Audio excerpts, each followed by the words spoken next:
छत्तीसगढ़ शाब्दिक रूप से अगर देखा जाए तो 36 किलो का गढ़ कहलाता है ना छत्तीसगढ़। इतिहासकार कहते हैं कि यहाँ पर पहले 36 अलग अलग क्षेत्रों में गढ़ था, अलग अलग किले था, अलग अलग घर था। तो छत्तीसगढ़, छत्तीसगढ़ से ये जो है नाम पड़ा है छत्तीसगढ़, ऐसा कहा जाता है। और यह जो है हमारे भारत के मध्य भाग में स्थित है। आप सभी जानते हो कि हमारा जो भारत देश है, इसके कौन से क्षेत्र में छत्तीसगढ़ की बसाहट है, भौगोलिक की स्थिति देखोगे तो मध्य क्षेत्र में ही अपना हृदय स्थल में। अगर देखें तो हमारा राज्य जो है उड़ीसा के संपर्क में है, झारखंड के संपर्क में है, उत्तर प्रदेश संपर्क है, मध्य प्रदेश, महाराष्ट्र, तेलंगाना और आंध्र प्रदेश। टोटल कितने राज्यों से घिरा हुआ है? 7 राज्यों से। ये थ्योरी आपको याद रखना है ना। छत्तीसगढ़ कितने बहिनी से घिरा हुआ है? 7 बहिनी। झुपत झुपत आबे दाई, है ना, झुपत झुपत आबे ना मोरंगना में, तो कई जगह की झुपत झुपत बहिनी में 7 जगह, तो 7 बहिनियां आपको याद रखना है, छत्तीसगढ़ से घिरा हुआ है। और हमारा राज्य कैसा है? भू आविष्ठित राज्य है, यानी कि हमारे छत्तीसगढ़ के सीमा से न कोई समुद्र है जुड़ा हुआ है, ना कोई विदेशी सॉरी कोई दूसरा राष्ट्र जुड़ा हुआ है, बिल्कुल आजू बाजू अपने ही लोग जुड़े हुए हैं, है कि नहीं? तो इसलिए भू अविष्ठित राज्य। प्रशासनिक सुगमता के लिए राज्य के संपूर्ण भूभाग को 5 संभाग और 33 जिलों में विभाजित किया गया है। तो हमारे राज्य में कितने संभाग हैं? 5 संभाग। क्या आप लोग मुझे बता सकते हो वो 5 संभाग कौन कौन सा है? तो सबसे पहला संभाग मुझे बताएंगे सब लोग।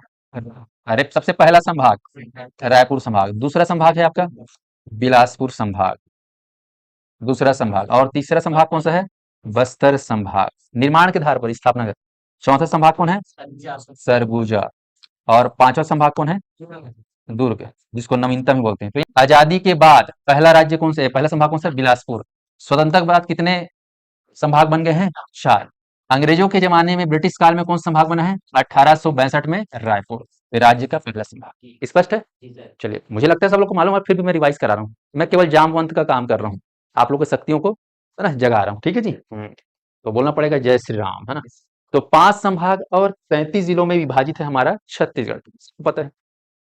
भगवान श्री राम का ननिहाल है, आप सभी जानते हो कि ननिहाल मतलब मामा गांव, नाना गांव, ये कहते हैं ननिहाल, है कि नहीं? तो हमारे राम जी के जो माँ है कौशल्या जी का नाम ऋषि भानुमति, नाम का ऋषि भानुमति, उनकर पिताजी के नाम ऋषि भानुमंत। तो भानुमंत के एक बेटी ऋषि, इकलौती बेटी जी का नाम ऋषि भानुमति। उनकर शादी का हुई दशरथ से।